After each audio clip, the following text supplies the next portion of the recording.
Religion don't come for you. Tell me what you wanna do. What you gonna do? Florida man standing in his sunroof while driving his Cadillac down I-40. What you gonna do? What you gonna do when they come for you?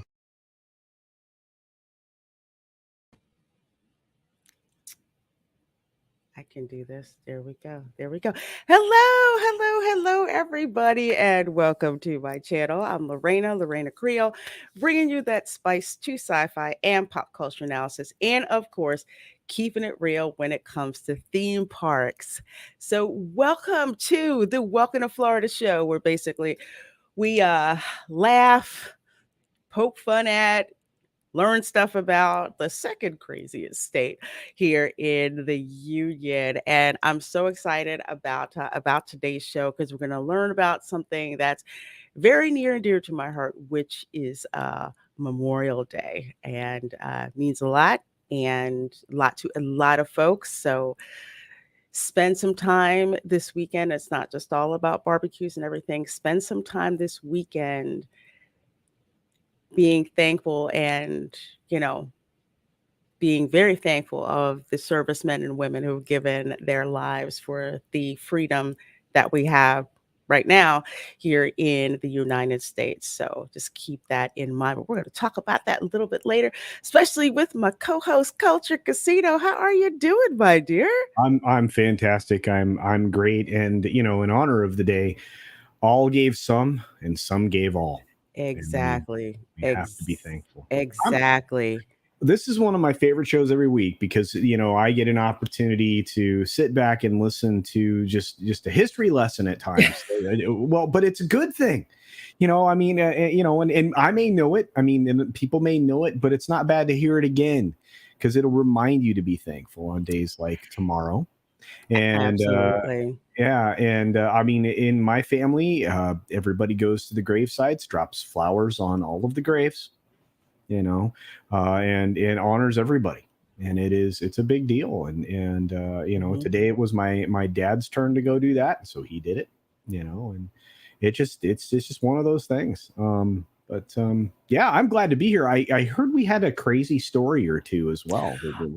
We have a couple. We have a couple. But before we actually get to that story, I'm going to share this. First of all, thanks so much to Lonnie, who's Kelsey McGuire Companies, like the semi-official coffee and mug sponsor of Welcome to Florida. So I've got a link in the description box to his site. He has this amazing Memorial Day sweet cup that is just amazing. Look at that. Yeah, that's it is great. It's great. It's done. Gorgeous. It's absolutely gorgeous. So please do check his site out. Like I said, it's in the description box, and great stuff in there. So please do check it out. Right now, the Joe Biden mug one is my favorite. And I love that. I think you're going to find that that's rather popular with people. Extremely. I don't know what I'm gonna. I need to put something in there as like a joke. I maybe I'll get that baby Groot that you can squeeze in the eyes pop out. Maybe I'll put that. Oh, there you go. In the Joe. I saw the weirdest thing. It isn't relevant, but we're constantly inundated by things on the internet, and I'm always taken aback, but it's a great gift. So. Oh yeah, the gift that absolutely flipping keeps on giving. Yeah. I tell you. Speaking of gift, before I forget, because I see Tina Bojan in the chat, and I'm gonna say hi to everybody. Hey Tina, you need to DM me because Tina is the channel member who won the. I love this. I'm actually getting myself organized. The Galaxy's Edge Spork. Oh wow! The members raffle for the month. So you need to DM me with your address so I can send this to you.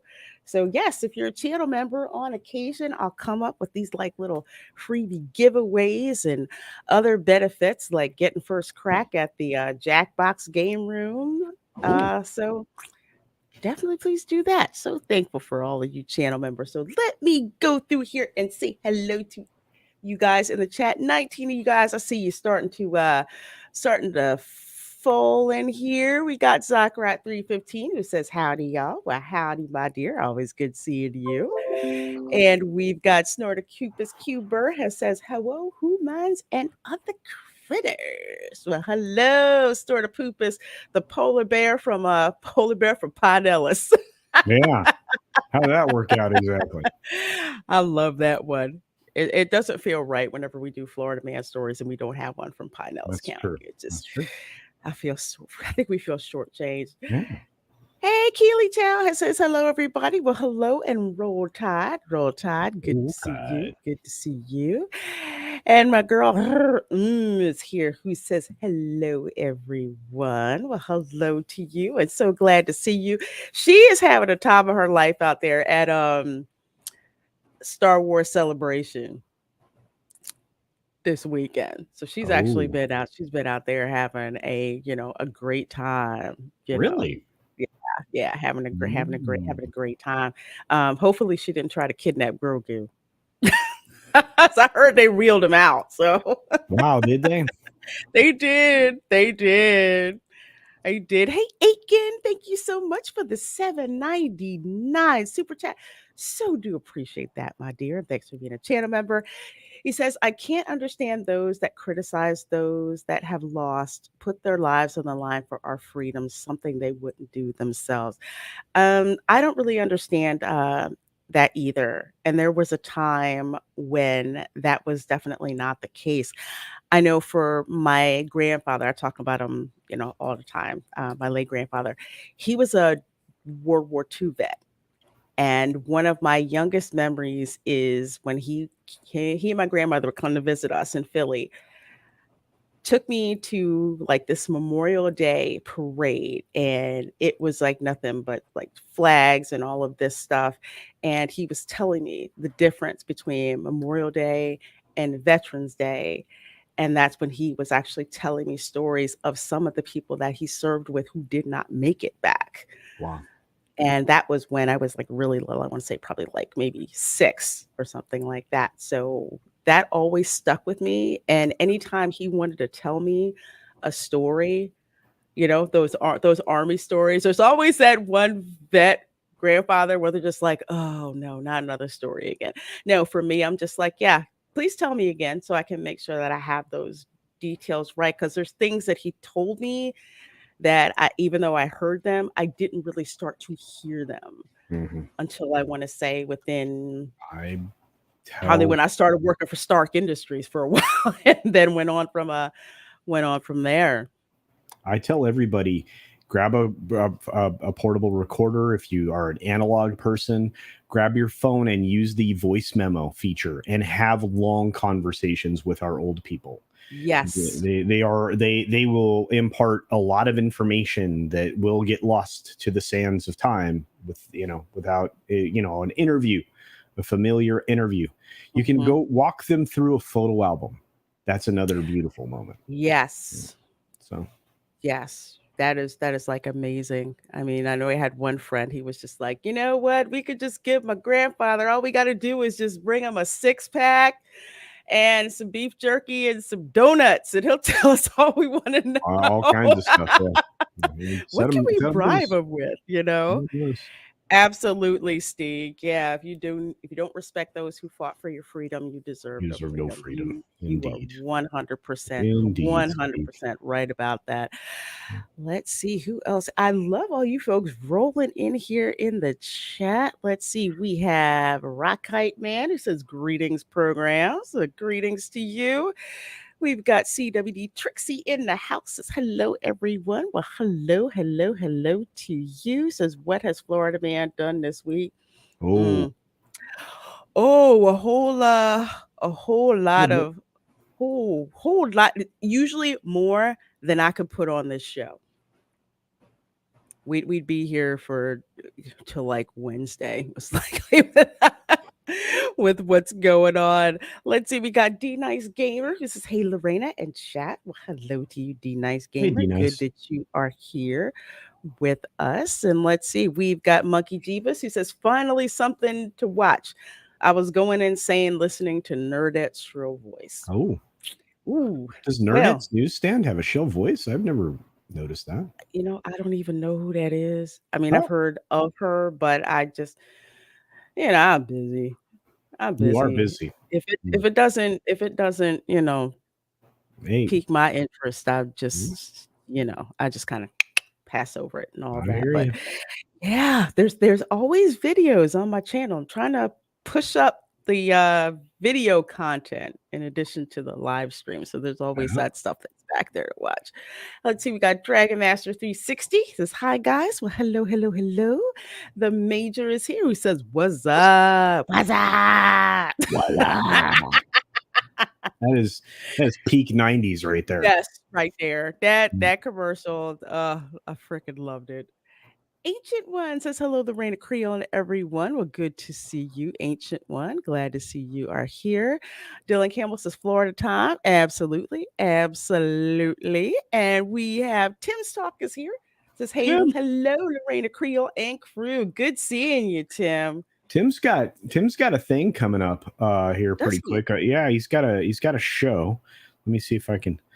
Got a show. Yeah, hang on. He Let me see if I says- can. I wanna pump that up. Let me. Okay, cool. Yeah. Send me thing. Hold that Keep up. going. I'm sorry. Let's see. Tim Talk says I was in Florida last weekend. I was disappointed because I didn't see one gator. You weren't in the right spot. Okay. I'm so sorry I didn't get a chance to make MegaCon. I would have taken you. I would have shown you, pointed out where you could find gators at. Oh yeah. You can almost throw a rock at different there's gators right there. No, okay, so yeah, so Tim is doing a Top Gun 2 stream on Tuesday. Just FYI for those of you out there. Tuesday evening, it looks like around 8 Eastern time. 8 So Eastern. yeah. Okay, Tim. When you advertise that show, please do at me on Twitter. There you go. Yeah, at me on Twitter. Honestly, it's to the point now on Twitter. There's You gotta at me. You too. gotta at both of us. I won't. I get. I don't even know, tens of thousands every day. It's like opening up a fire hydrant. It's just just doesn't. Yeah, that's work. why you could join my Gilded. Yeah. That's yet another thing. I check that at least once a day. My email I check at least once a month. So, but I check Gilded at least once a day. Speaking of email, I know I owe Lonnie some email. I know I do, and I think I owe somebody else. I'm sorry, I'm really lazy by email. I will get to that. I promise. The major, thank you so much for that $20 super chat and being a channel member. That is so generous of you. Thank you, thank you. Says only the good die young, which is why now that I am one day into my 55th orbit around the marble. Congratulations and happy yes, happy birthday. Happy birthday and blessings. I'm effectively immortal. Thank the gods they broke up the USS Juno. That ship tried to kill me twice. Wow. Dang. Wow. Thank you for your service. Absolutely. Thank you. Absolutely. Thank you so very much for your service. I remember when I worked at Start, somebody was telling me about IEDs, and they're like, "Yeah, tried to get me 3 times." Yeah, I mean, and got me 2 of those. Yeah, talk to Mad Mardigan, one of the greatest content creators that's criminally undersubbed. He will tell you about getting blowed up. Yeah. IEDs are no joke. They are seriously no joke. That's why one of several, I won't say toys, but they kind of were stuff that we built at Start. Some of it was about detecting IEDs. So I remember I told one guy, I was just like, y'all didn't blow up my robot, did you? He's like, it was either him or me. I'm like, okay, that's all I need to know. That's the only condition. Don't tell me you were doing target practice with it. Happens. Let's see. I see you, Soul Assassin, over there. I see ya. Let's see. And Lugnuts is there. It says, hey, culture, and the gorgeously beautiful Lorena. Well, thank you. And Lugnuts, your prize for the show last week got the well, mine's on my refrigerator. The Gatorland fridge magnet and bottle cap opener is Ooh. headed your way. So you should be Awesome. getting that very, very, very soon. Stig, you know what? I saw a Princess Leia Black Series Oh, figure in Target, and what? I walked away from it. I did. Yeah, yeah. Ooh, It was like one left. wow. It was one left, but I just I passed I on it. I passed on it. there was a limited run of original characters, I think, by Giant that I almost splurged on and probably would have gotten a lot of trouble. It was messing with me.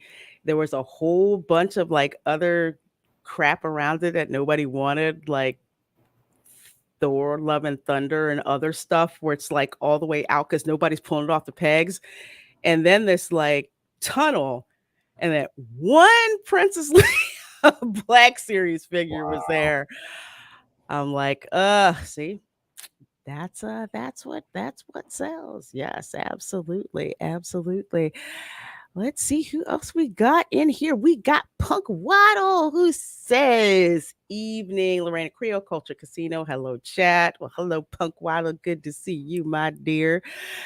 Let's see. Thomas Bowman says, "Getting blowed up is not fun. 3 times, 3 concussions, nothing else but bruises. The others started to call me cockroach." Jeez. Oh, man. I would not be in a Bradley with you, bro. I'd be terrified. Ooh, well, thank you for your service. Let me tell you. Thank you. Lonnie Holcomb for $5. Thank you so very much. And for being a channel member. And of course, our unofficial sponsor, or semi-official sponsor, I should say. The Major, do you mean the USS Juno with the Sullivans brothers? I don't know who the Sullivans brothers is. You're going to tell me. I'm at a loss. Yeah, because I don't know. I need I need some context. Let's see. Sorry. Sorry, that just made me laugh out loud. Word on the street is he's gonna show up in Galaxy's Edge. Well, I knew that was coming. So I'm sure this is complete garbage and not true at all. But Carl Urban is going to be the new Mando. Did you hear this? The sinking ship. Oh, okay. Did I hear what? That Carl Urban's going to be the new Mando, season 4. Like, that's not going to get me to watch it either. No, Or was that bologna sausage? It could be bologna sausage. It could be the let's throw it out there and see if it sticks. I really don't see what reason. This is just me. It's like, for what reason? Oh no, not Keith Urban, Carl Urban. Keith Urban's the singer. Carl Urban's the actor. Yeah, Carl Urban's the actor. Carl Urban is the version of Judge Dredd I heard that I have to watch. Yeah. His Judge Dredd is actually better than Stallone's Judge Dredd, so that's on the list of the things. But the Juno, and they went down with her off. But that was the one. But okay, this story I remember. This story I do remember. I do remember that. Judge Dredd is highly recommended. Yeah, that's what Andre told me. That's what Andre told me. Are you going to get the Florida Man? Just asking. Of course, I always do. We always do. We've got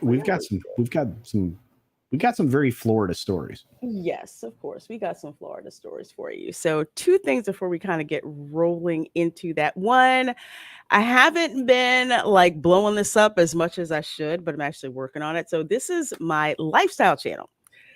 So things like food reviews, merch reviews, things like that go up here. Like kind of the things that are behind the scenes when I do the live streams from the park. So today I actually just uploaded a review of the Thunder Falls Terrace restaurant at Universal Orlando, which is extremely good. And if I get myself in gear, I will have the video up of the MCU merchandise dump And I am not understating it when I say dump into Epcot on the day that the Guardians of the Mm, Galaxy coaster was released. So mm. this is my lifestyle channel, so I should have the link in the description. If not, Sweet. shame on me. I will have it there when the show wraps up. But speaking of Guardians of the Galaxy, because I got to rant on this a little bit before we Oh get to the boy. rest of the Florida stories. Okay, so folks, you guys know I rode this during the annual pass holder preview. Got to do that, but I decided to try this process as just somebody going into the park, has a reservation to get into Epcot. That's pretty much it. Okay, so 7 o'clock in the morning, you go on the app, join the virtual queue. You have the chance to join it then.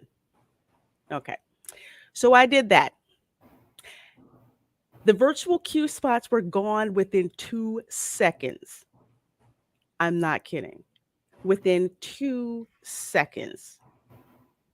Now, Rogue Disney got in, but yeah, that's ridiculous that the virtual queue spots for the first day were gone that fast. But there were plenty of Lightning Lane reservations that you Mm. could get if you were a quote unquote Disney hotel guest. So they had those. And then if you didn't get in at 7 a.m., you could try it again at 1 p.m. within Epcot, which I also tried. Those were going also within about 2 Wow. seconds. So you were pretty much, just stuck. And going up there, if you go by the queue and all that, the Lightning Lane line was crazy long. But the virtual queue line, hardly anybody was in that one. So What makes does you that think. tell you? Yeah, what does that tell you? Yeah, I look, I mean, I've been saying it for a while. It's all very intentional. They want to, they've been doing very bad things, as opposed to Universal, who, you know, they have their own version of pay to play, but it's fair. Yeah. And there is no fairness in Disney at all. It doesn't matter. Actually, there might be no good in Disney right now. No. Yeah. It's really not. And after experiencing that, I'm just like, that's flipping ridiculous. Which brings me to the other thing before I forget. Okay, so the gift shop wasn't open the first day, Oh, right? I thought, and it wasn't open for previews unless you were either DVC or media. Mm-hmm. Yeah. Well, opening day, guess what? If you didn't have a virtual queue or a Lightning Lane reservation, you didn't get to get into the gift shop. Wow. You did not get to get into the gift shop. Wow. So what they did, and I'll show this when I put the video up on my lifestyle channel, they actually had the merchandise over at the creation shop, along with the dump of all the MCU stuff, Loki's scepter, the Eye of Agamotto. What the heck else was it? You could buy the Infinity Stones, and of course the Thanos' gauntlet and Tony Stark's gauntlet, plus the ether from Thor Dark World. Basically, that's what they did. They dumped all of that stuff there and then had the cast members basically out in front, wearing it all. Oh, yeah. That's pretty much what they freaking wound up doing. Where did I hear what, Rogue Disney? You're going to have to give me context. Give me context. I'll be glad to answer you. Yeah, Dylan, that's kind of where they're going with it. Your regular, day visitors, they have the 1% that they're going for, and they cut all this stuff out. They've really made it quite evident that they are no longer a family entity. No, which is an absolute shame, because that's what it used to be, but now it's like, no. That's why I don't watch Disney or MCU things anymore. Then it's just it's not. And trust me, people were not happy at all. Thank you, Zachariah, for dropping that in there. Yes, that is my lifestyle channel, so I should have that video up in probably a another day or so. That'll be up. Cool. Road Disney says the shop I don't think opened at all the first day. Road Disney, I had a cast member tell me that. Actually, a cast member tell two Wow. other people who had walked up to ask about the gift shop, and I was right behind them. So yeah, because they had like a whole, the black tape retractable thing. They had that there. So basically, you could not. So unless you exited that attraction, they were not going to let you in there if you were just rolling up in the courtyard. So they That is didn't. So that's so why messed they mirrored the merch over in the creation shop. Yeah, so that's pretty much so messed up. what they did, which was messed up. Megs, I see you have a super sticker. Thank you so very much, my dear. $2, and it is a Shiba Inu dog shaking its body from left to right, surrounded by red hearts. The red farting hearts that smell like sweet tarts. I love that. Thank you so very, very, very, very much, my dear. I sure do appreciate that. Do appreciate the heck out of that. Just to let you guys know, next Sunday we're actually going to be doing a show called How to Do the Theme Parks on a Budget. So that's going to be next week's Welcome to Florida show. So Ooh. it's summer season. So you know what? We're just going to talk about that because you guys bring up some great questions and great insight. So we're going to talk about that. So first of all, there are 35 of you folks in here watching. Thank you so very much. This is the Welcome to Florida show. And let's see. We're going to start with with this story because I freaking love Publix. Oh, wow. I love Publix, but man. So this was a Publix shopping center. So guy says, I was smoking my meth pipe.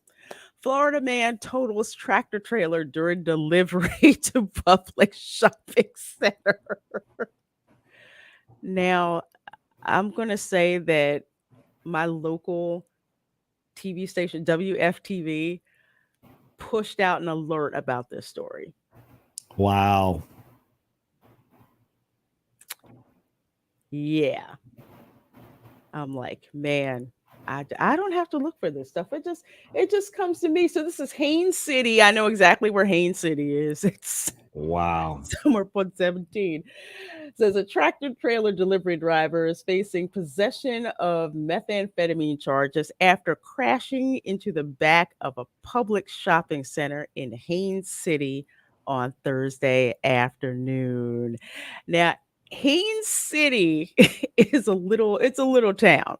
Wow. Okay, it's a little rural town. So big deal. Something happens at the Publix center. So apparently this guy was making a delivery in the back of the shopping center when his truck tore an awning off the building and hit an unoccupied pickup truck and pushed it for 200 feet. So apparently the two things were totaled. And his erratic behavior caused a commotion in the shopping center, with many employees and customers showing up to see what happened. Because, again, little sleepy rural town, and you get this mess going on. Hey, Tom. CW Trixie says, no, not the fried chicken. I think the fried chicken was okay, but I hear you. I hear you. So apparently they finally removed this guy from the truck. And of course, they're trying to figure out, is he drinking? Did he fall asleep? Did he have a medical emergency? Blah, blah, blah. So the officer said Calvo's responded by saying, I was smoking my meth pipe. Wow. Smoking my meth pipe. This would be funny if it wasn't like something now you would come to expect in Florida. Yeah. But like someone said, at least he was honest and just said, that's what I was doing. That's what I was doing. Dude, he killed that car. that car and another one. Well, when you got to smoke. That's right. Oh, yeah, that's right. Meth pipe did nothing wrong. Did nothing wrong. Hey, Dionysus Larson says, cool. I think this is the first live of yours that I've made it to. Good morning, all. Well, Good morning. Hello, Dionysus, and good morning to you. Glad you're here. Yeah. Glad you're here. So, Deputy Police Chief said, we appreciate Mr. Calvo's honest response to the officer's question, but using meth is illegal and could have cost someone their life. Yeah. Mm-hmm. I know, Snortopoopas. I'm snoozing on this. I can't wait till I get my deck. Drugs. Go. There you go. Drugs. There you go. Absolutely. Everybody needs hobby. There you go. Even scarier is he was on the road just before it happened. Yep, and cost someone their truck. Mm-hmm. So, dude was, let's see, arrested and charged with possession of methamphetamine, disorderly conduct, resisting arrest without violence, and possession of narcotics paraphernalia. Wow. Yeah. Oh, no, they didn't say where he was driving from. They just said where he was from, which was Cape Coral. So, who knows where exactly he was driving from? I don't know, but brought a little bit of excitement to out of the way Haines City, that's for sure. Wow. You know, I mean, you ruined your job, you ruined your truck, you ruined somebody else's truck, you ruined your day. Probably you ruined a year of your life. Mm-hmm. Yeah, don't do drugs, kids. Don't do that. No, it's bad. Don't Very bad. Don't do drugs. Don't do drugs. Well, let's see. We go from meth pipe to, I know gas prices are high, but there's just some things you just don't do. And this is knife-wielding Florida man tries to steal gas out of U-Haul truck in Orlando. Well, all right. Does that surprise anybody? No. Didn't we have a story about, was it last week? Yeah, we well, no, a couple 3 weeks ago, we had somebody that had drilled a hole in the bottom of their vehicle, and they was stealing gas through the bottom of a van or something. It was just like, just nuts. Gas here is like, I think it's up to $4.60. That's better than where I are. Yeah, I saw some places almost close to $7. I think, oh God, it's ridiculous. Just nuts. But we got video here. Let's see what we got here. Our big story at 5:30. Deputies say that this man was caught red-handed siphoning gas out of a U-Haul at a convenience store. He then pulled a knife on a witness. The shop owner says he's had to kick this guy out before. Fox. Oh, so he's a recurring perp. Oh, wow. All right. Okay. 5's Matt Trezza breaks down what happened.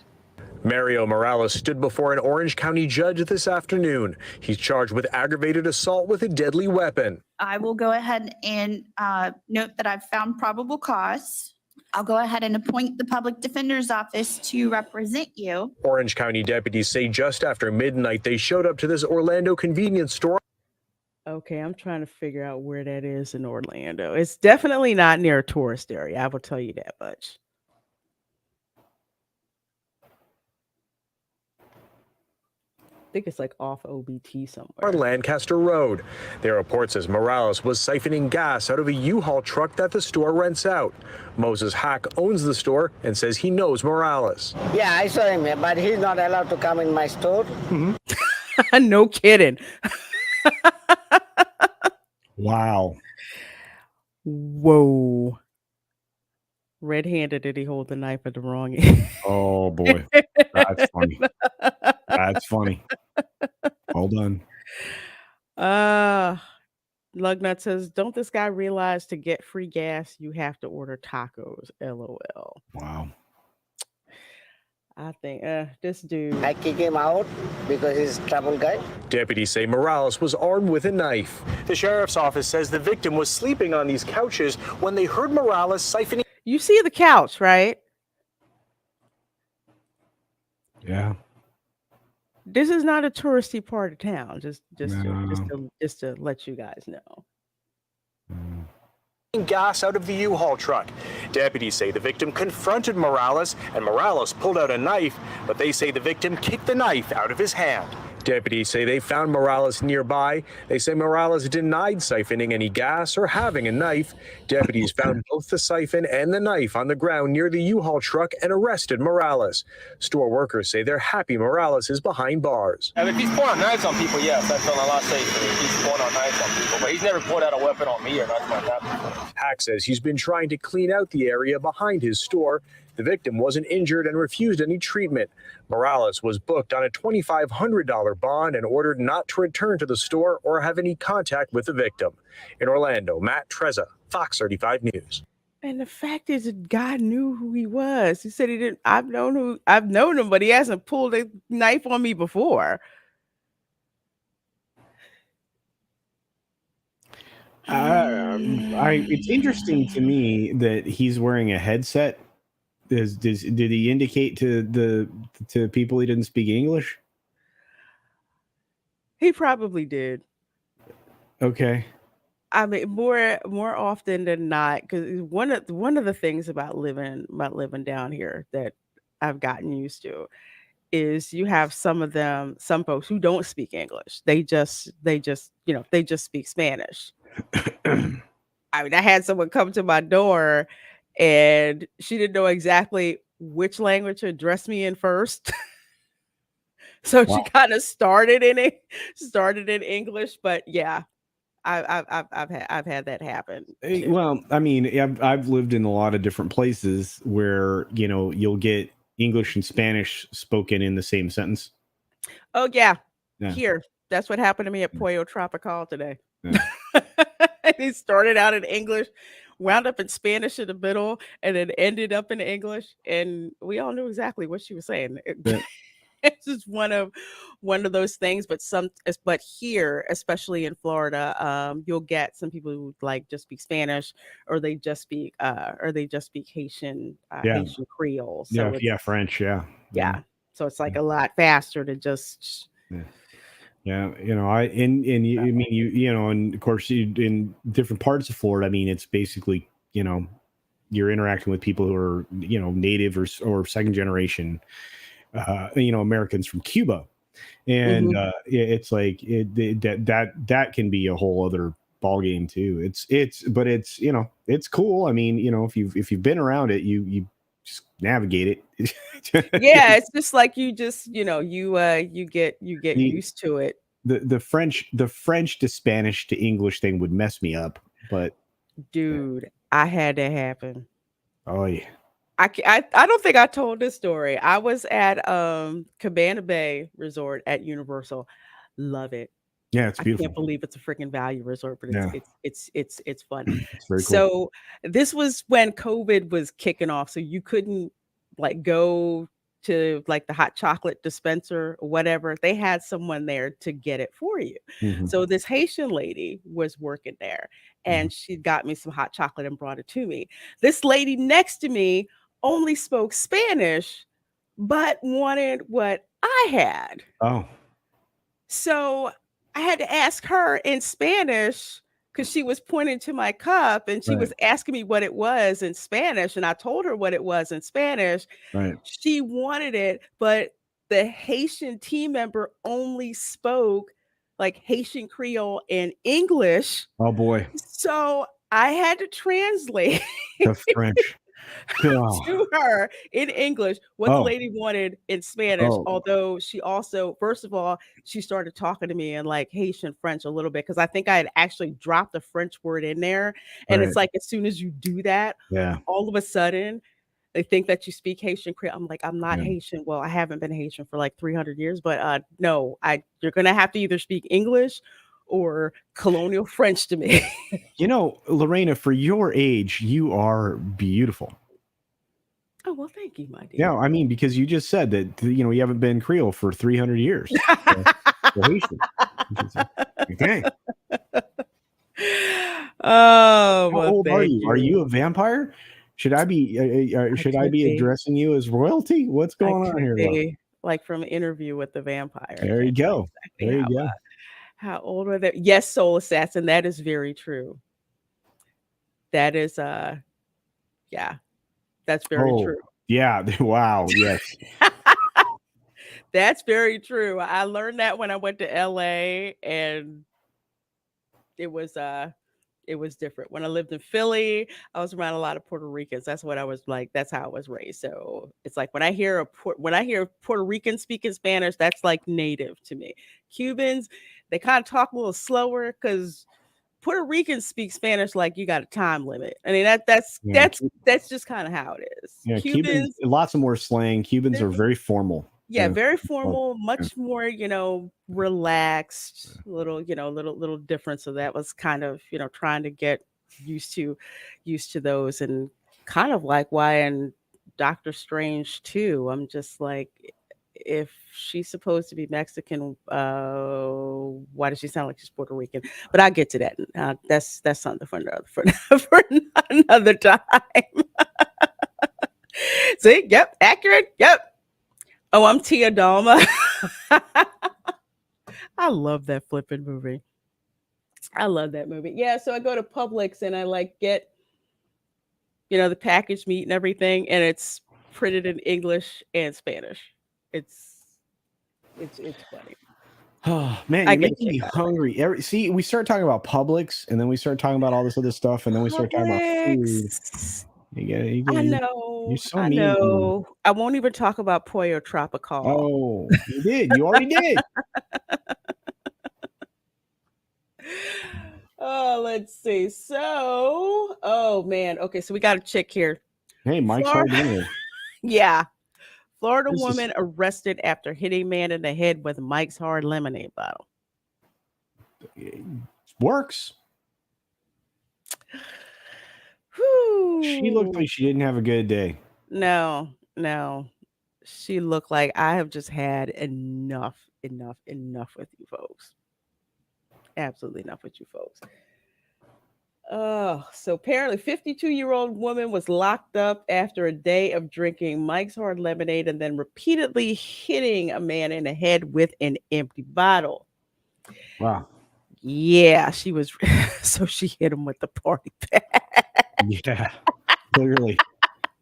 This is not a good advertisement for Mike's. You know what I'm saying? Punk Waddle says, now that is an advertisement if I ever Oh, did. Punk Waddle. I don't know. I don't know. Yeah.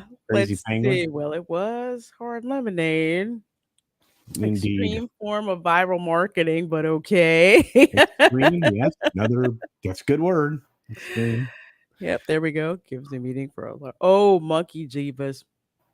Her defense should be, I learned it from Ezra Miller. Oh, there you go. Immediately. Yeah, you're safe. There you go. Yeah, and look, I mean, the next you could also be like, hey, look, Amber Heard said it was okay to chuck bottles. I just figured hitting people with bottles, same thing. We're good. Mm-hmm. Like we're good. We're good. So not surprised here. Marion County Sheriff's deputies responded to Ocala resident for domestic battery incident. Lonnie, this is in your backyard, man. Ocala is beautiful. Yeah, horse property that way. There's this gorgeous. This lady's nut bar. Hey, Adiga. Hey, Adiga. We call it slow caliber. Yeah.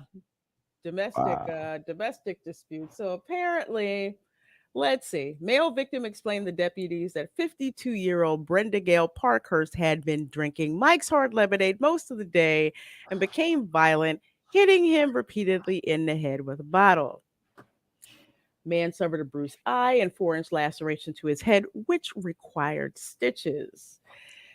Deputies said there was blood on the victim and Parkhurst's clothing, as well as on the couch and floor areas of the home. Damn. Wow. Oh, man. According to investigators, Parkhurst told deputies, "Take me to jail," which they did. I kind of figured that was going to happen. Oh, yeah. Especially when you tell them to. Yeah, she's a mean truck. Yeah. Thomas Bowman says, Ocala represent. Hey, ain't nothing wrong with it. Most of the day. Most of the day. Operative word in Yes, Florida. most. Not but, all. Most. Most of the day. Most of the day. All this from Mike's Hard Lemonade. Dude, that is a lot of mics. You have to go through a lot of mics to get there. I Like a mean, case of mics. yeah. Yeah. I That was gonna party, say like a case and a if half. party pack, 12 bottles, 12. I mean, even if you drank one an hour, somebody that size would be able to process it about one an hour, no problem. So most of the day, I don't know. I have a feeling it was like a case, like multiple party packs. I think it Multiple was. pieces Hey, of domestic we use. got nothing to do, so let's go to the ABC liquor store ABC, yeah. and roll up. No kidding. When I was a kid, I thought that was a toy store because it has the blocks at the time that said ABC. I'm like, oh, is that a toy store? Why is No. everything in bottles? Yeah. Do you know there's a new ABC over there right outside of the Animal Kingdom? Oh, Yeah. they need it. Yeah. Yeah. Otherwise, you had to go to the mics. You had to go to the Publix or the Super Target. Mhm. The Super Target liquor there is out of control. It is a liquor store in and of itself. In that Target is huge. I have to check that out because I haven't been to the one at the Target near me, the Super Target. They have like a liquor section. Well, that blew me away the first time I saw that because in Pennsylvania, it's like you have to go to a booze place. Yeah. state, the package store, state. Yeah. Oh, excuse me. It's the wine and spirit store now. They actually changed the name. But I walked in a Target. I'm like, whoa, it's like they dropped a liquor store in here. Yeah. And it's for real. Oh, That yeah. place is for real. I was like blown away. I'm like, the Target remodel. Hey, Magitech. Hey. I wonder if you order from shipped through Target if they bring you liquor. Nick, I don't see any reason why they wouldn't. That's a good idea. Yeah. Shipped is a nice thing to have. Anyway, that's another tip for next week. So our last story, and I'm just gonna roll over this one really, really quickly.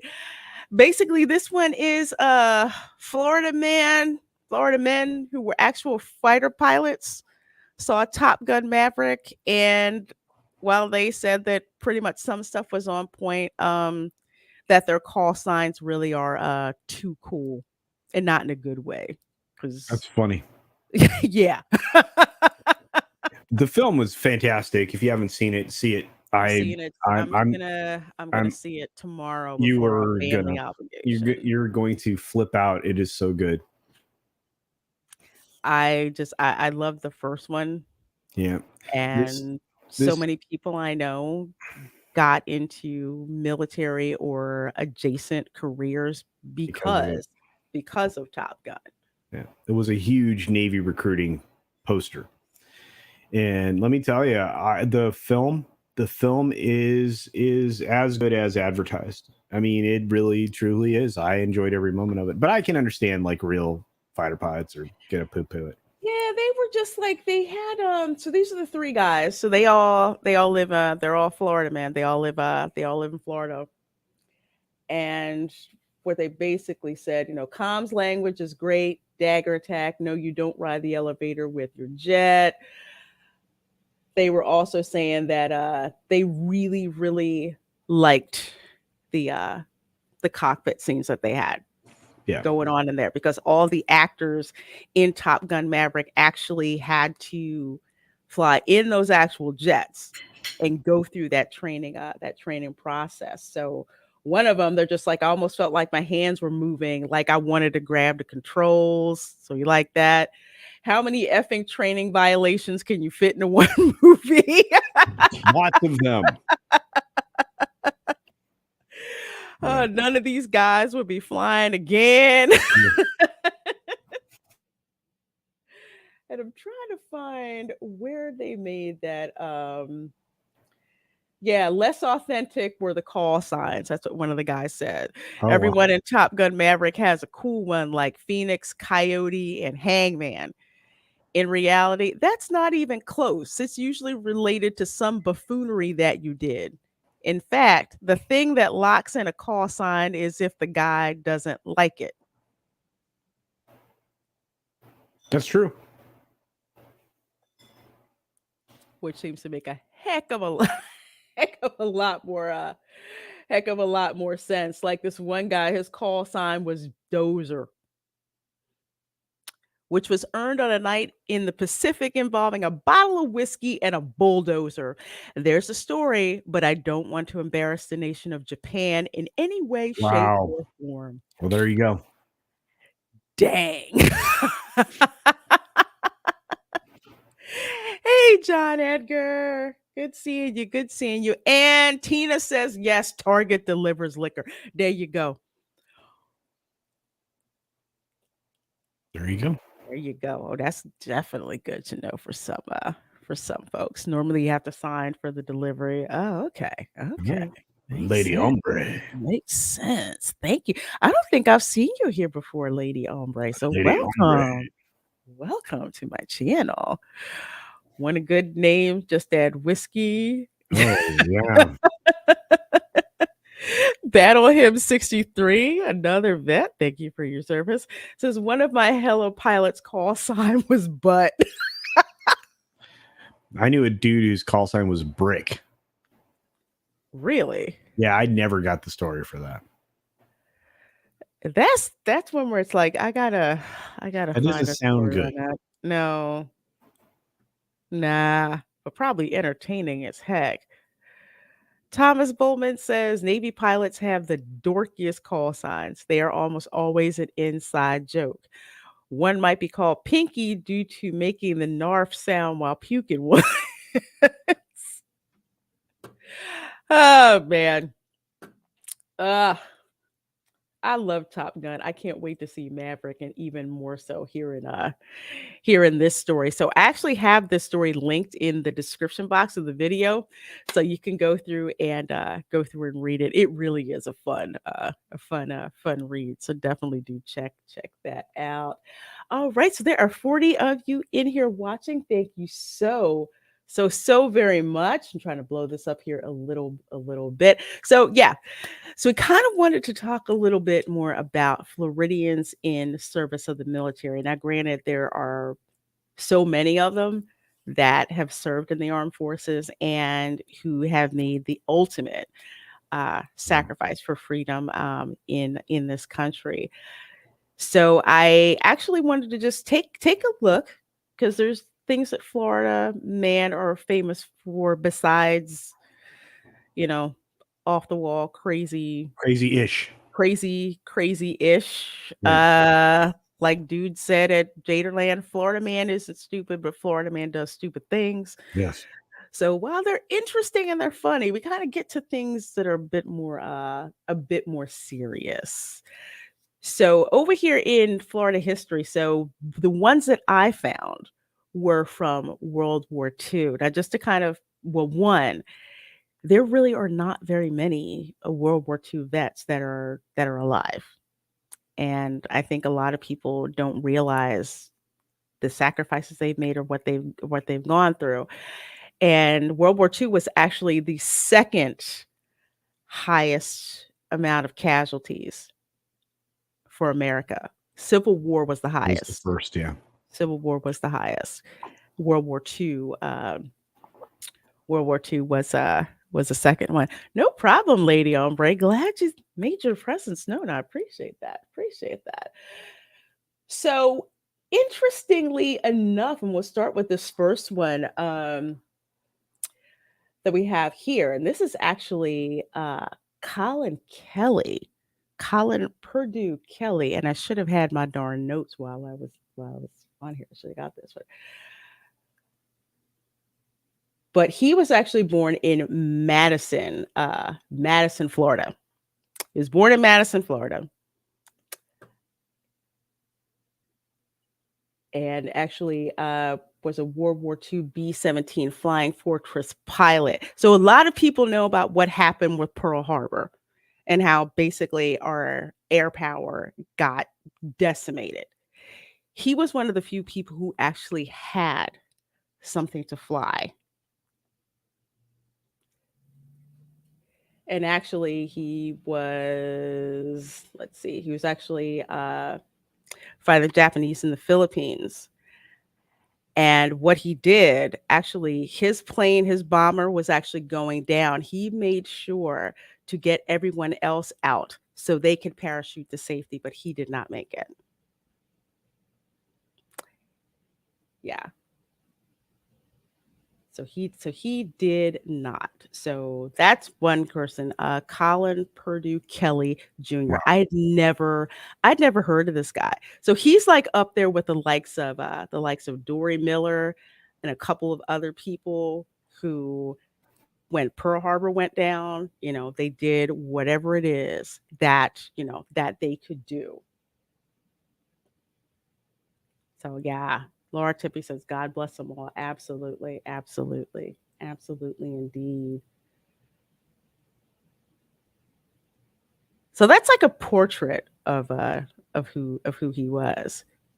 And this was a bright spot. In like, because I don't think people understand just how devastating Pearl Harbor was with how much air power we lost. That came from that. It decimated. That's one of the reasons why the war machine spun up so heavily with rebuilding our air power. Hey, Jerry Mendoza, how you doing? We rebuilt so much so fast. It was unbelievable. And this is the other thing they don't tell you. The women were incredibly important at this period in time because they would go to the steel mill. They learned how to weld. They learned how to do all of the things that the men weren't going to be doing because the men were serving in the military, training in the military. Mm-hmm. And we were delivering boats and planes at a rate that we've never ever done ever since. Amazing stuff. Absolutely. That's why if you see, Rosie the Riveter, we can't do it. Yeah, that's exactly where that came from. Rockite Man said, not to mention the battleships that were lost. We were fortunate the aircraft carriers were at sea when it happened. Mm-hmm. Absolutely. Absolutely. And I'm trying to find out. Sorry, I don't mean to make people like dizzy. Wow, so this is the letter that got sent. Really cool. So yep. So that That's is amazing. Pilot Colin Kelly. That's Yes. amazing. Florida man. Florida man. Florida man. Let's see. Let's go over here to this next one. This next one blew my mind. John Edgar says exactly culture. Women stepped up and did stuff. Yep. Rosie the Riveter. If you go back, Yep, we still have the carriers. Yeah. well, yeah, we do. If you ever go back and watch like 1940s era cartoons, like my favorite was like Bugs Bunny, you'll see stuff like this in those cartoons. So let's see. We're going now. This one I had no idea about. This picture is famous, as you well know, Iwo Jima, right? Yeah. This guy, Sergeant Ernest Boots Thomas, died in combat 8 days after raising the flag atop Mount Suribachi, captured in one of the most iconic photos in American history. This dude is from Florida. Wow. Wow. And not only is he from Florida, I don't know if you guys knew this. The picture, that was the second time that the flag was raised over Iwo Jima. Ernest Thomas helped erase it the first time. Wow. So the first time they did it for real. The second one was when they did it for the photo op. Amazing. And this is him. This Amazing. is him right here. Yeah. Again, died in combat 8 days after this picture was taken. I had no idea Florida had any kind of connection this way. So a connection to the Pacific, to the Pacific Theater, to the Pacific Theater, which is interesting. Now that I remember from what my grandfather told me, if they had not, and I'm going off on here a little bit, remember told me, yeah, he said that if they had not dropped the bomb on Hiroshima and Nagasaki, they were going to send him from Europe to the Pacific Theater, which incidentally, his brother was fighting in the Pacific Theater actually at the time. The war could have lasted 3 to 5 more years. Yep. It could. So I've heard some people say we didn't have to do that. And it's just like, well, how many more American lives are you going to sacrifice? Because my grandfather was like, he's like, I don't like the loss of human life, but he was not looking forward to going to being sent to the Pacific Theater at all. So there is actually a VA that is named after Sergeant Thomas, which is actually in Tallahassee, I believe. So if you go by the VA out there, it's named after Sergeant Thomas. That is so cool. So cool. And there's this other story written by one of his friends, actually. Wow. They grew up together. Amazing. So it's really cool. He's just recalling here, Boots had taken command after his platoon leader was wounded, directing the attack on Japanese Imperial forces. The flag jutting out from the mountain was a beacon of hope to Marines that they had vanquished the enemy. Yeah. Yeah. So this is that was a hell of a fight. Yeah, it was something else. It was really something else. Yeah, Rocket Man. I remember discussing this in school. Yeah, there was a reason why they did the second one. They didn't want to do the first one. They dropped the first one. We're hoping that was going to do it, and they didn't. So they had to do, a second one. There's a movie about that. Was it The Man? No, I think it was Fat Man and Little Boy, which was about the Manhattan Project. That is actually a really good. It's very good. Very good movie to watch with regards to that. So, yep, he has a VA for him.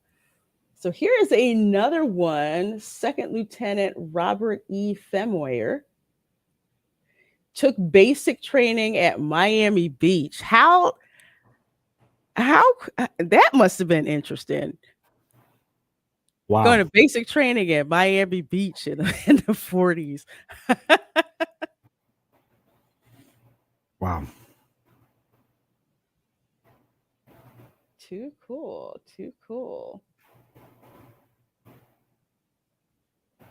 So, yep, this guy, he got hit. His plane got hit by enemy fire. They tried to give him morphine. He said, "No, I don't need it." He was trying to save, his comrades, and he succumbed to his injuries. Mm-hmm. Wow. So that is Second Lieutenant Robert E. Femoyer of Florida. And let's see. This Alexander Sandy, sorry, I didn't mean to spin like that, Junior, hero of Bataan. So he was part of the Philippine Scouts. Born in Gainesville, Georgia, but was raised in Fort Lauderdale. This dude, have you ever seen some of the military movies where just like one soldier left and there's a couple of the enemy that's hunting him, Yeah. and he takes them all with him Wow. when he dies. That's what this guy did. Wow. That is what Sandy Nenninger did. When they found him, he was dead, but one enemy officer and 2 enemy soldiers were dead around him. I'm just amazed how many of these people were in the Pacific theater Yeah. and not in the European. Again, I mean, you were trained, you know, you were trained more for that purpose, probably because of the beaches and the naval stations and everything that are in Florida. Mhm. You know, you needed more ground forces for the European theater. So, you know, aviation and Navy probably played a bigger role than we think about in the Pacific theater, perhaps. I mean, obviously, people needed a ride to get from coast to coast, Right. but I don't know. Maybe that's what explains it. I don't know. Yeah, I just found it really, really interesting. Maybe my view is kind of tainted because my grandfather went to the European theater instead, but his brother got sent to the Pacific. But you're right about the beaches, because the beaches and the Navy, because when the Civil War kicked off, they blockaded the Atlantic seaboard, and Florida was basically, they had a tight blockade around Florida. I had totally forgotten about that. That's a good point. So again, that's Lieutenant Alexander Ramsey, U.S. Army, 57th Infantry. And he was awarded the Medal of Honor posthumously, which for some folks who don't want to look it up on Google, that means awarded after he died. So a lot of times they will present the award to the family. Let's see. Snorter Poopas Q Burr said, if you were in the Marines, you went to the Pacific. Oh, okay. I'll have to look up to see if my uncle was in the Army or the Marines. It was my grandfather's half brother. Long family story with that. So I'll have to find out about that. The Army had transport ships too. Yeah, they did. They did. My grandfather would tell me how long it took for them to get from for the ship to go from Jacksonville to France. And he said he'd never wanted to be on a ship ever after how long it took for them to get there. The major says the reason for so many people in the Pacific in the beginning was because we only really had bases in the Pacific then. Oh, okay. Interesting. Soul Assassin said, I remember the government had to make deals with pirates to help protect Florida when the British acted up again. Oh, you mean during Spanish era? Yeah. But Florida had lots of pirates. French pirates. Privateers. I shouldn't call them pirates. Yeah. The privateers. They were good guy pirates. They were privateers. They're privateers. My 6th great grandfather was a corsair, and he basically had to raid British ships because Spain didn't want you getting stuff from the colonists in Georgia. They didn't want you doing that. Soul Assassin USMC, first in and last out. Yeah, unfortunately. I've heard that a lot. Yeah. Or when it absolutely positively has to be destroyed overnight. That's when you send in the Marines. Yeah. That's when you send them in. Let's see. Monkey Jiba says, one generation earlier, I could have saved lives. Wow, it's interesting what you see, in hindsight. Aiken says, my grandfather went to the South Pacific, Papua New Guinea. Papua New Guinea. Wow. I keep calling it Papua New Guinea. I keep hearing it 2 different ways. Laura Tippy says, Reina, how wonderful of you to share the stories of these brave people with us. What an awesome way to honor their sacrifice. Thank you. Oh, well, thank you. And it's my pleasure. At first, I was kind of disappointed that I only found stories related to World War II, but honestly, there's so much information in history from World War II, and there are, if any, vets that are left Yeah, not many. from that time period. It was really something else. There's a reason why they're called the greatest generation. I mean, when I worked at Stark, we were just like, they were the greatest generation. How the heck can we compare to that? And I think we had one manager said, pick their freaking brains. That's what you that's what you can do. So no joke, literally, we would come up with like these expert systems or they call them like rule-based systems or whatever. It was kind of like an AI. Yeah. So we'd pick people's brains and ask them questions and stuff like that. Yeah, when Spain still owned Florida during the colonial days. Yes. Yeah. Yes. I don't think people realize the American Revolution was a proxy war. Yeah.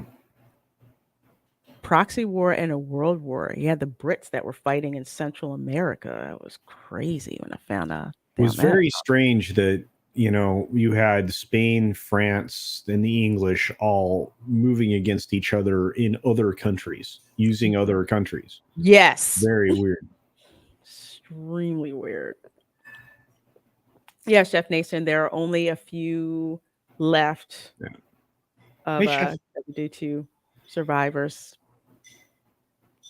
Yeah, that's true. I mean, if you want like a visual, just remember when Bush Sr. died. Yeah. And Bob Dole, getting up to salute him. That's not a lot of them left. Not a lot of them left at all. At all. Bruce Lombardo, Dick's Division says, hey, my grandfather was on a long, slow target. Probably helped him to get the last of his childhood absolutely burned out of his system. Yeah. He knew how to work hard before the U.S. Navy. He was an amazing mechanic. Yeah. We benefited, I know it sounds odd, but we benefited from that period of time. A, we got the baby boom. That's where you got the boomers from, folks. Mm-hmm. And B, you had people who were trained by the military in trades that absolutely needed to be here in the States to expand, grow, and build out infrastructure.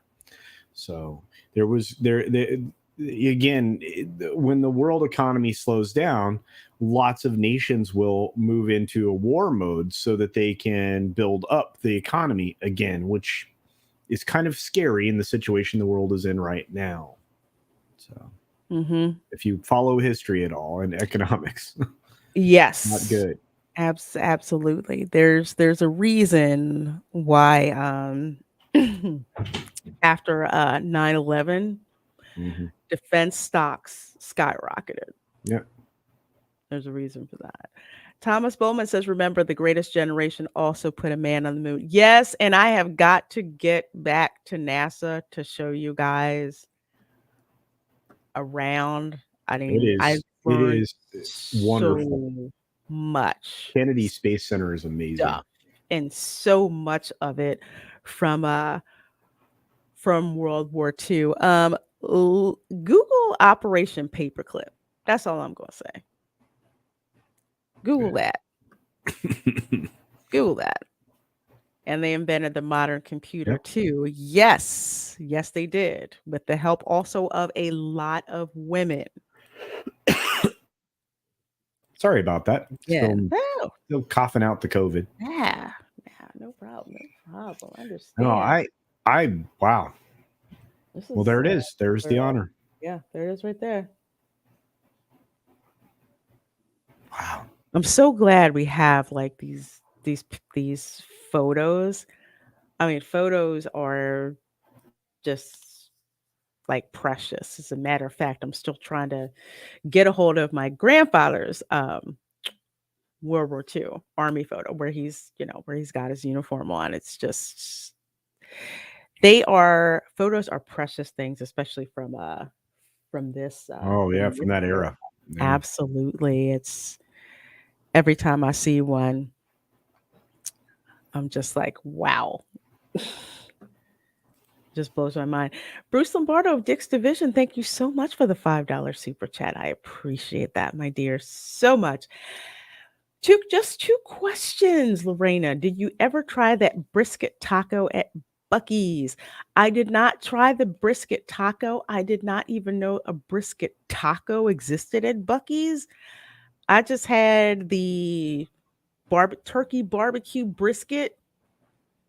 That's what I had. I saw barbecue turkey brisket. That's the first thing that I went for. So I will have to look for the taco. I did not know they made it a taco. So I have got to check that out. And have you heard of TikToker the Fat Electrician, US military history? No, I have not. And I will have to look him up because military history is another guilty pleasure of mine. I remember I think Arlie Ermy had like a show too that was about military history. If I remember correctly, his rest R.I.P. But I loved watching him. For people who don't know, he was the drill sergeant in Full Metal Jacket. Go watch that movie. Apparently, he was so good they got rid of the actor and just hired him to be the drill sergeant instead. Yep. Makes Hidden sense. Figures. Yeah, that was about the space program, that women in the space program, specifically Black women in the space Yep. program. It's amazing. Yep. Let's see. Rocket Mine says mail call. Hold on a second. Oh, he has a YouTube channel. Okay, cool. I'll have to look that up. Yes, Mailbag, the show that Arlie Ermy had on the History Channel. Yes, he did. My favorite one was when he explained the flak jacket. He was talking about the flak jacket. Wow. And something about the life jacket that when you pulled the cord and and it inflates, that it was called, I think, was it Jane Russell? I think that's what they called it. Oh, wow. That makes sense. I'm like, I know that's true, but That's funny as hell. stuff like that. It was just too much fun to watch. I love that show. For those of you who are Pixar fans, yes, he was Sarge in Toy Story. Toy Story 1. I think all of them. I believe. Yeah, I think he was in the Mae West. Oh, Mae West, well, right. I had it right with the boobs. The Mae West jacket. I just thought that was Yeah. so freaking cool. So cool. Let's see. So who else we have here? This is Robert Miller Victorious Jr., U.S. Marine Corps. And he was a private. Actually, this dude filled his jacket with grenades and charged at the enemy occupied caves so they could evacuate injured Marines. Yeah. Wow. In Bad Okinawa. ass in Okinawa. Wow. Like, wow. Hey, Stunt Brett. Hello. Stunt Brat says, Lorena, hey, girlfriend, hugs. Well, thank you so very much. I appreciate that, my dear. And Cathew on the Hokule, I hope I said that right, says, greetings, Lorena, and culture. Also, this is where culture is hitting himself off to. Yeah, I love it when culture can drop in on the show. I love it. So, yeah, this dude coolly disregarding all personal danger as he waged his furious one-man assault. He smashed grenades into the cave entrances, thereby diverting the heaviest fire from the stretcher bearers to his own person, and resolutely running to his own lines under a blanketing hail of rifle and machine gun fire to replenish his supply of grenades. Dauntlessly continued his systematic reduction of Japanese strength until he himself sustained serious wounds after silencing a large number of hostile guns. It's Wow. like something out of a freaking movie. Aware of his own critical condition and unwilling to further endanger the lives of his comrades, he stoically crawled a distance of 200 yards to a sheltered position within friendly lines before calling for aids. By his fearless initiative and bold tactics, Private Victorious had succeeded in neutralizing enemy fire, killing 6 Japanese troops and effectively disorganizing the remainder of the savagely defended garrison. His outstanding valor and heroic spirit of self-sacrifice during a critical stage of operations reflect the highest credit upon himself and the U.S. Wow. Naval Service. Dang. Whoo! Wow. Amazing. Absolutely amazing. Another Florida guy. Lake County. Altoona. Lake County. This is your boy. At first I thought it was a typo because there's an Altoona, Pennsylvania. Right. That one I know about. So yeah, they awarded it posthumously and presented it to his family. And his medal is actually in the Lake County Historical Museum in Tavares. Wow. So that is something that I would love to check out because actually, and this is an Eagle Scout. Well, this is from 2015, so I think they got that done. But an Eagle Scout was actually collecting money to upgrade the headstone for That's this courageous that's cool. serviceman. Isn't that cool? That's a great Eagle project. Wow. Cool. Mm-hmm. Absolutely. Absolutely. Let's see. The major says, generally speaking, most Medal of Honor citations make every Hollywood war movie look like kids in the backyard. You know what? You're right, because I sat down and I started going through and looking at a bunch of other ones, and I'm just like, man, this is something else. It's one thing to like see these in movies, see these kind of scenarios, placed in movies. It's a completely different thing when you read these tributes, these citations to real men and women who lived that. It gives you such a profound perspective. Soul Assassin says Florida men make great soldiers, fearless and takes no prisoners. Absolutely. Absolutely. And Thomas Bowman says, I forget who said it, but it goes something like this. The only thing in common Medal of Honor awardees have is uncommon valor. Indeed. Absolutely. Very, very, very well said. Very well said. Let's see. Here we have Thomas McGuire. Now, this one stuck out in my mind because anytime you would have, like, say, the president fly in for like a visit to Philadelphia, he would always fly in to McGuire Air Force Base. Wow. Yeah. So originally it was the Fort Dix Army Air Force Base. That's what it was originally. But they named it after Thomas McGuire as an honor. So that was like always known to me as McGuire Air Force Base. But this guy, he actually lived in Sebring. So he was born in Jersey. Okay, so this may explain a lot of the Jersey turned Florida men. He was born in Ridgewood, New Jersey. And then he and his mother moved to Sebring, Florida in the 20s. Wow.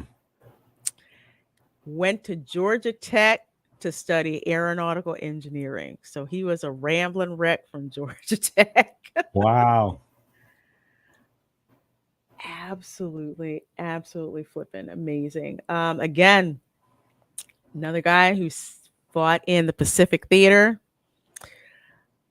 died in the Philippines. I think he's the third one. that we featured who died in the Philippines. So yeah. Thomas McGuire. Oh Lord, why is my mouse giving me problems? And work with me, work with me. Yep. So here's another one. Thomas Buchanan McGuire.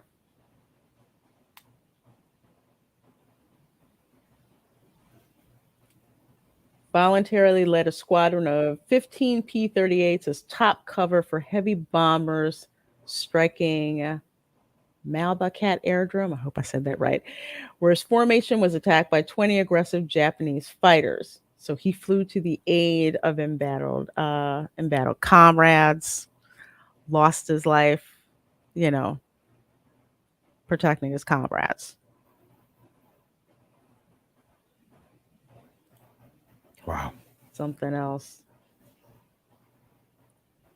Yep, born Bergen County, New Jersey. Bergen County, New Jersey. And his medal is in, which makes sense, at McGuire Air Force Base. Amazing. Mm-hmm. Absolutely, absolutely amazing. Yeah.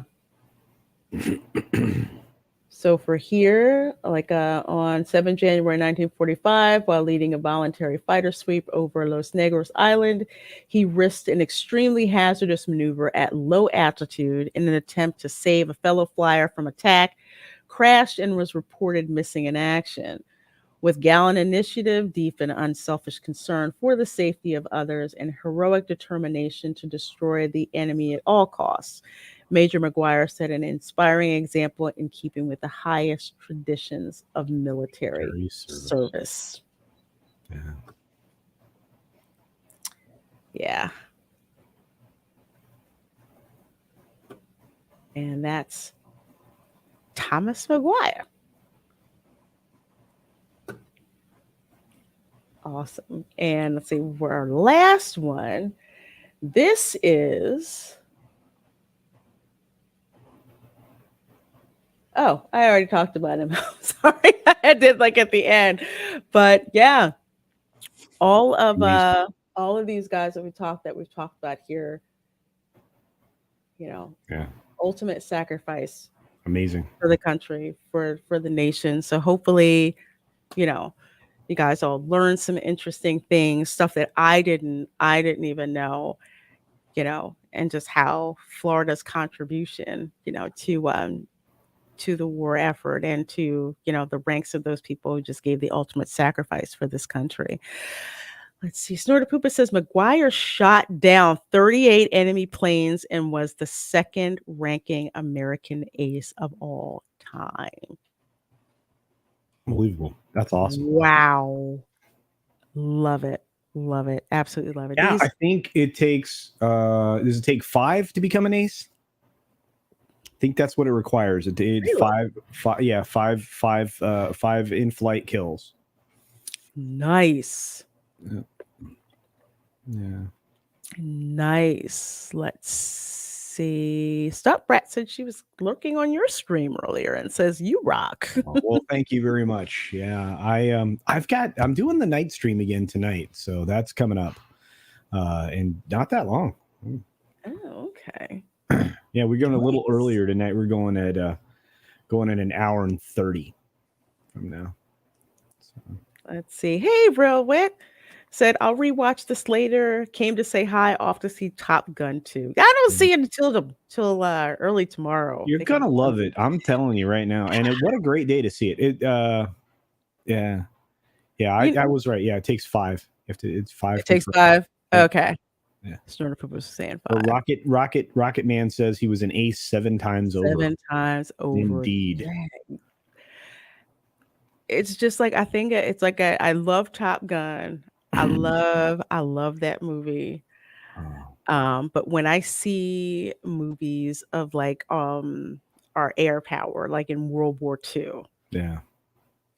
Man, do you remember the History Channel used to be great, right? The military channel used to be great. Mm-hmm. And now they're just not. I don't know what happened. They destroyed them. I think one, Oh, let me answer. So let's answer real quick. It says, Yeah. much respect to all those brave men, though all these woke SJWs have no clue what price was paid for their nonsense. Yeah. Yeah, and I think one of the reasons is a lot of well, yeah, that too. But unfortunately, it's like they couldn't it's like they couldn't coexist. Like there's this thing that somehow American exceptionalism should be shamed. And that's where from what I've seen, that's how it's gone. So it's gone away from everything that America and our allies too. Yeah. That's the other thing. And our allies in the war too. Like all of a sudden that's a bad thing. So it's like they don't want to look at that. They don't want to talk about that. They don't want to talk about how this country came together because, and it's true, World War II pulled us out of the Great Depression. Wow. It really It did. did. It really did. It pulled us out of Yeah. the Great Yeah. Depression. The make work programs were not really doing it. They were no. Oh my God, they weren't. They weren't. My grandmother told me that like her father barely got work at like a WPA camp. It was so bad. Yeah. Unemployment was so bad. I thought they were making this stuff up when they're Nope. telling me about things that happened with the depression. They didn't know if they were going to actually have food for dinner. Unemployment was just crazy, and people hiding their money, in jars and burying it in the ground because they didn't trust banks or stuffing, money in their mattresses. It was an absolutely crazy, Yeah. I don't crazy think. time. Yeah, and again, I mean, another reason that we talk about it is the very reason that Laura Tippy brings it up. Is this taught in schools anymore? No. No.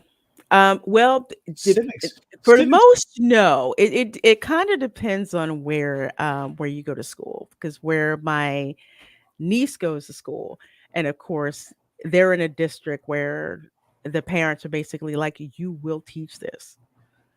Yeah, I mean, you've got you don't teach civics. People don't know geography, basic geography. They don't even know about their own country.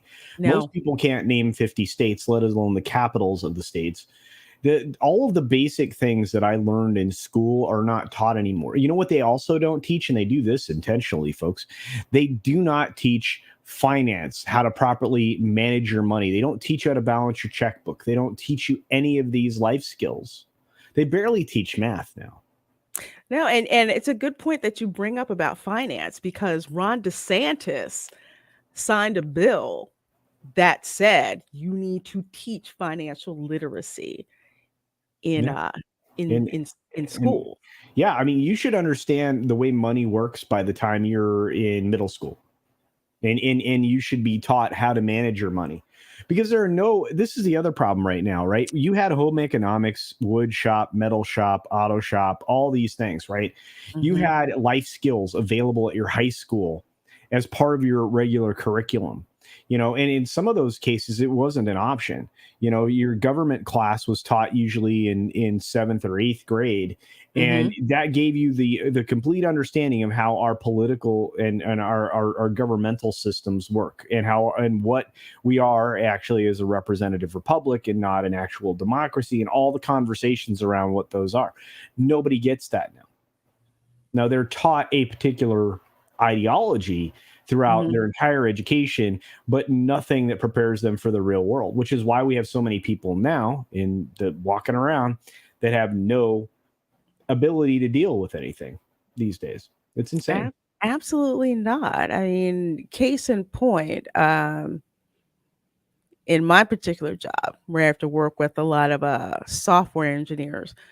So you have some where it's like, I'll say, hey, your stuff's not working. They're like, oh, okay, we'll just have to go fix it, and do it better. You have some of them who are younger, and you tell them that their code's not working. It's like they have a freaking mental breakdown. and take that personally. You're trying to tell me I can't do my job. It's like, oh, you can do your job. You're just not doing your job right now. And I don't understand why you're taking it so personal. And that's how I can kind of tell the difference between developers who have been around long enough to like, yeah, my bad, I need to fix that, and the ones that think that they should just be worshiped because they're there. Yeah. Logical thought. Attendance is just the beginning of the day. Yeah. You have a list of duties you should be accomplishing right now. Sorry, Lorena, that stuff just irritates me. No, and I get it, and it's out there, and people try to give Ron DeSantis a hard time when it's just like, okay, you have individual school districts who do this, but it's something that needs to be done, statewide, with things like financial literacy, with things like teaching American history as it is, because there was a time period where teachers did not indoctrinate. Yep. Teachers just put that stuff out there. Like, I can't believe Ron DeSantis had to actually sign a bill to say that communism and the dangers of communism were to be taught in schools. I'm like, y'all didn't get that? Yeah, I did. I did. We communism, socialism, Marxism. We knew exactly what the problems were with those systems, and we learned the difference. Not that I can go over them very well right now, but it's and all the ultimate results of all of those governmental systems are usually a populace in peril. Mm-hmm. Absolutely. I told my. It's funny, I tell people, it's like my grandfather, he was pretty much like, okay, well, your father, well, I couldn't really do anything with him. So guess what? I'm going to program you instead. And he would tell me all this stuff about communism. Yeah. And for the past couple of years, I'm like, oh my God, I sound like my freaking grandfather. Yeah. And you say stuff. One of the best books I tell people to read about communism, Animal Farm. Yeah. Read that book. Absolutely. It's a short read, but there's 4 books you could read right now that would put you on the path of understanding. But I just, if you don't already know, I mean, Animal Farm is one of them. But we had people telling us the path and to avoid it. Yeah. Cathy on the Hokule. I hope I said that right, Cathy. Lorena, have you viewed the Obi-Wan show? Yes, I'm going to send you to Abu Nasser's channel, because we had an impromptu Dark Council live stream about episodes 1 and 2 of Obi-Wan. It just no. I mean, if you have not watched, well, there's 2 things, and I'm probably going off tip here. There's 2 things. If you have watched the movies 1 through 6, not the sequel trilogy, 1 through 6, you were going to have some serious issues with this. Like, literally, crap just contradicts itself all over the place. It's just like, no, it makes no sense. And even if you haven't watched those movies and all you watched is the sequel trilogy, there's so many logical errors made in just basic story writing that it's just like, nah. So it's not just you. I mean, in contrast, Stranger Things, I'm done with episode 4 and I can't wait to watch the rest of it. I mean, literally, that's how hooked I am into it. It just makes Obi-Wan just look like a hot garbage dumpster fire, but that's pretty much my opinion on that. Let's see. Bruce Lombardo says, I recommend you also look at Colonel John Boyd, a pilot that made the OODA loop a thing in military tactical work. Observe, orient, decide, act is what I'm putting down here. Yes, I am aware of that loop. Yes, I am.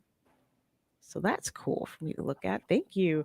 Stuntbrat 777 Smith says, Lorena, right? My mom was born in 1932. She had so many depression stories. Yikes. Yeah, my grandma used to scare me to death with stories about the depression. I'm just like, did that really happen?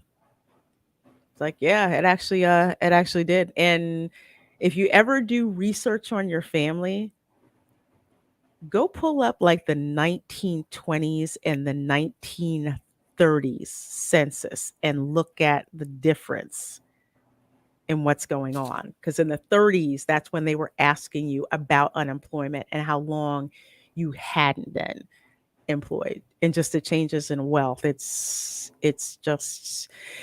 something else. It's something else.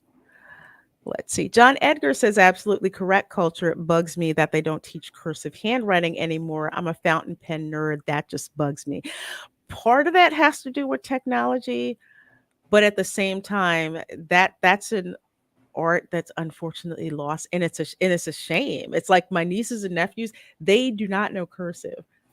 I said I They could can't. just completely mess you guys up because I know cursive, and it's like if you don't know cursive, you're not going to be able to look at documents from like 100, 200, 300, Yeah. years ago, and it's lost. It's like occupationally I can understand because we're kind of in a digital age, but that's not something that should be lost. Well, I mean, people can't read radials. They can't, look at Analog analog clocks. clocks. Yeah.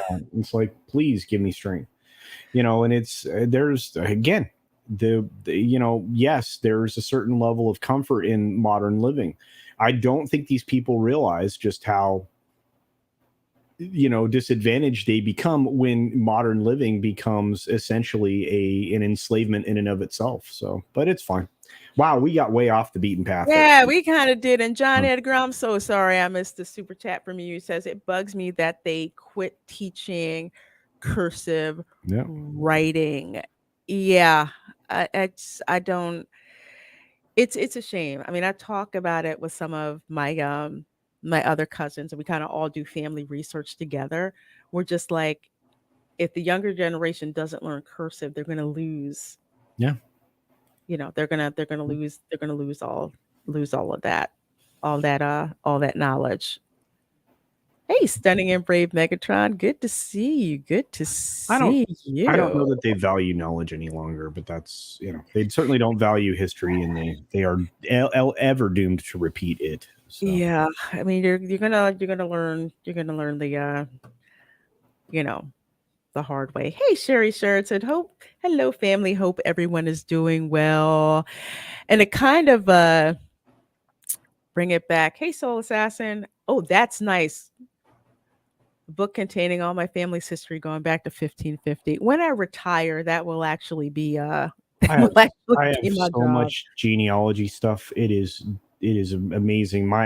All of my aunts went on a project to create this giant familial history. Mhm. All that it's required is people of my generation and beyond to just maintain it and update it. That's it. Yeah. Laura Tippy says they need to get rid of calculators too. Yes and no. What they need to teach, and I've had to ding my nieces and nephews about this, is that calculators are great tools, but that's all they are tools. Because I asked them, I said, how do you know if the calculator's right? Did you enter the numbers right? Yeah. Because they'll do a problem and I'll look at it and I'm like, that's wrong, that's wrong, that's wrong. But I use the calculator. Well, you could do a keystroke error. Yeah. Well, hey, look, they planted a satellite in Mars, not on Mars, in Mars, because of a calculation error. Yep. And you have people make dumb mistakes all the time, calculating feet, inches, meters, centimeters. Kelvin. Oh yeah, learning how to use a side rule was like my grandpa's like frustrating me. He's like, you need to learn this. I'm like, I think this is stupid. I never did. I'd heard of a slide rule, but then we got calculators, and with like all of my science teachers, they were just like, okay, well, you can use a calculator. However, you have to worry about math errors, rounding errors when you're like off by a factor of whatever. And if you can catch that when you're using a calculator, it makes your life a whole lot easier. It's It's teaching it within balance, because you should be able to know your times tables as much as punching in the number on the calculator. And we've gotten away from doing that, from knowing that rote knowledge, because calculators were supposed to be for complex, extremely complex calculations faster, not a brain replacement, but people tend to forget that. And you know, and Soul Assassin put in the chat, and it's absolutely correct. You know, the phone in your pocket's more powerful than the computers that put NASA to the moon, except that they forgot how to put people on the moon. They lost how to get people on the moon. How do you lose the most important piece of information to get you where you've already been before? You know, that, and I'm going to have to do this one day when I talk about NASA and going to NASA. That's one of the things that upset me the most when they pulled the plug on the program, because there was so much technology that we benefited from because of the space program, and they just outsourced it. I will say I love that SpaceX is taking, it's taking some of it, but it's not NASA's legacy. That hurt my heart to have that happen. Well, and really did. you know, and Boeing is playing catch up. I mean, everybody's playing catch up right now, except for Elon. Elon is making space travel cost 1/10 of what it did previously, and he's just incredible. But yeah, garbage in, garbage out, baby. Yep. Always had to show your work. GIGO. That's what I did when I had to be a research, a teaching assistant for, of all things, calculus or statistics, or even when I was a tutor and people are like, I don't know what I did wrong. And I'm like, you missed this, you missed this, you missed this, you missed X, Y, X, Y, and Z. Because logical thought, because that's what math is supposed to teach you, how to think and how to think logically, how to process things, logically. Yeah. Now it's math is about freaking feelings. I'm like, forget your feelings. Forget your feelings. Like that note I sent my nephew's teacher when they were doing that Common Core math. I got a red pen and marked it till it was bleeding and said, if you have a problem, you call me. My nephew's not wasting his time with this BS method to do mathematics. He's going to learn how to do it properly, the old-fashioned way, properly, and will be able to get the answer 3 times quicker. So you got a problem, you know where I am. Wow, we sure did went off. We went way off. But look, we had an incredible show. We got the history lesson that I always appreciate being here, and we got an opportunity to honor those that gave all, and of course we had a few Florida Man stories mixed in there, which are always fun. And we've got shows coming up here soon, I believe, that are interesting to people. Like one in a few days, right? Yeah, a few days. So Tuesday, the show that we were gonna do, but turned into a theme park therapy session. All good. We're going to be talking about those Disney attractions that never didn't make it into reality. So and there's a lot of them. Yeah. I mean, the expansion of the frontier never occurred. There were so many different things, of course. A ton of things turned into yelling at parked cars. Not really. There was no yelling. No, not yelling. Don't yell, just ranting. Oh, I did want to address this because my nephew is on the spectrum. So with him, it wasn't about quote unquote being neat. It was just learning in a way that would fit him. So I think the thing is they try to make too many kids do the same thing, look neat, not make small errors. Dude, I was not on the spectrum and I was an engineer. And if you ever looked at my math, it looked like somebody had way too many Red Bulls and couldn't decide where they wanted to go, to the point where literally when I found the answer, I would just circle it and say, there's the answer. You can look through it and find all the other stuff. The show your work thing was frustrating for somebody like me who just like yeah It kind of And it's the same thing. Like, teachers would always be like, "Well, you need to write a rough draft," and I'm like, "Is there anything wrong with what I wrote?" yeah. I'm like, why do I have to do this? It's called chicken scratch math work. Yeah, I didn't like it, but when you got to like say higher math classes, stuff like calculus, integrations, differential equations, aka Hogwarts math, Mm. where you kind of did need to, show your work because that's kind of like the difference between you getting extra credit or not getting extra credit. But that's different. That's math that no human being should ever really have to deal with unless you have to. And that's when you start to learn way too many letters of the Greek alphabet. You have them all. You have them all I recognized. was done with math early. I got frustrated. Hence the reason that I wasn't a civil engineer. I just, man, I don't want to go back to that kind of Financial math math, ever. financial math, no problem. The engineering math. It's I forget, it's some meme that's out there that says for engineering they say what's taught in the lecture, and it was something simple. What's the homework? And it was a little bit more complicated. And then it said what's on a final exam, and it was just freaking crazy.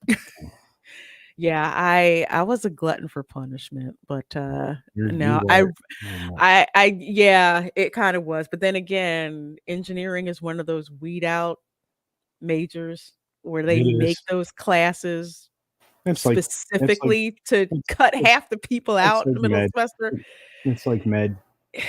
Yeah, it is. If you, It's something else. you wash out the first bunch of people in pre med, then you wash them out in med. Mhm. I tell people there's a reason Tony Stark there's a reason he resonates with, well, first of all, his character is an engineer. There's a reason for that sarcastic humor. You'd kind of learn how to deal with it like that way. But yeah, so Tuesday we have the Theme Park Geeks and Divas show on my channel, 5 p.m. Eastern on Tuesday, Culture Casino and Chris Gore. We're going to be our guests. We're going to nerd out about these A little bit. Yeah. about these attractions that never did quite make Didn't it. make it there. And yeah, and let's see. For me, Thursday, Toxic Male Appreciation Show that is over on Twitch. We are going to be talking about Chris Pratt. So please do come out for that. And Saturday was supposed to be, what's going on Saturday? Saturday is definitely a theme park stream. Actually, we're going to be at the Magic Kingdom. So we're going to be there at Magic Kingdom in the morning. And in the evening, we were supposed to do a watch party for Avatar that may get postponed because we may be doing a review of Stranger Things with her on Saturday. So make sure you have your notifications on to check that out. Sounds like you're busy. Yeah. Yeah, but dude, you were even busier than me. Trying to catch up to you again. You started running away, got another channel going, all this other stuff. So I had to start another channel. I'm just keeping up with Lorena. That's all I do. Now we've got we got my regular videos Monday through Thursday. We got the great streams we're going to be doing. I may be popping in. I got an opportunity to hang out with one of the Aussies, Mr. Grant Gregory, on his channel. We got a chance to maybe hang out with Tim over talking at Tib Talks, talking about little Top Gun. Top Gun 2 on Tuesday. Tuesday's going to be a very busy day for me. So yeah, but I'm stoked, and I really appreciate being here. Thank you so much, Lorena, for doing this. Oh, you're welcome. You know, I love having you here. And thank you, Ancient One says 62 likes by far, only 8 more to go for 70 like hype, everyone. Well, thank you guys so much. I love it that you guys come out here and, Hang with us, check out this show and hang out with us. I so do appreciate that. It is amazing. And yes, Soul Assassin, how to find an engineer, put an impossible math question on a chalkboard and see who answers. Oh, it's a whiteboard now. Yeah. Yeah, it's a whiteboard now. Yeah, that's like the that's where you can tell who is an engineer. I'm like the weirdo where you show like the Big Bang Theory and he's got like math problems up on the whiteboard and I'm like actually trying to solve it in my head. Oh God, Yeah. I'm such a freaking geek. Anyway, thank you guys so very much for hanging out with us. You guys are amazing in the chat. Thanks so much for the super chats. If you're watching this on the replay, thanks so much for watching the replay. And of course, please do go out and check out these stories about our servicemen and women who've given the ultimate sacrifice for this country. So definitely, please do that. Folks, we will see you next time. See ya. Bye.